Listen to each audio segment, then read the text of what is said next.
গত কয়েক বছর ধরেই প্রতি বছরই দুর্গাপূজা উপলক্ষে ভারতে পাঠানো হতো বাংলাদেশের ইলিশ, কিন্তু টানা দেড় দশক ক্ষমতায় থাকা আওয়ামী লীগ সরকারের পতনের পর সেই ধারাবাহিকতা বজায় না থাকার বিষয়টি এবার অনেকটা নিশ্চিত। ইতোমধ্যেই বাংলাদেশের পক্ষ থেকে এবার ইলিশ দেওয়া হবে না বলে ইঙ্গিতও দেওয়া হয়েছে।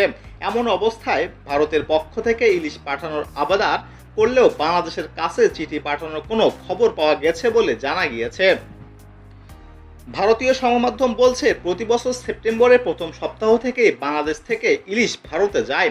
তবে এবার ইলিশ যাবে কিনা তা নিয়ে প্রশ্ন উঠেছে, কারণ বাংলাদেশের রাজনৈতিক পরিস্থিতির পরিবর্তন ঘটেছে। প্রতিবার শেখ হাসিনা সরকার ভারতে ইলিশ পাঠানোর ব্যবস্থা করত, কিন্তু এবার পরিস্থিতি একেবারেই অন্যরকম। এবার হাসিনা আর সরকারে নেই, বাংলাদেশ ছেড়ে পালিয়ে গিয়েছেন। তবে এই অনিশ্চয়তার মধ্যেও কিছুটা আশার আলো দেখা গেছে। ফিল্ম ইম্পোর্টসের অ্যাসোসিয়েশনে ইলিশ রপ্তানির জন্য আবেদন জানিয়েছে বাংলাদেশ সরকারের কাছে। হিন্দুস্তান টাইমস বলছে, গত 5 বছর ধরে ইলিশ আমদানি হয়েছে বাংলাদেশ থেকে। এবারও সেই রীতি মেনে ভারতে ইলিশ পাঠানোর জন্য বাংলাদেশ সরকারি উপদেষ্টা তৌহিদ হোসেনের কাছে আবেদন করেছে ফিশ ইম্পোর্টার অ্যাসোসিয়েশন।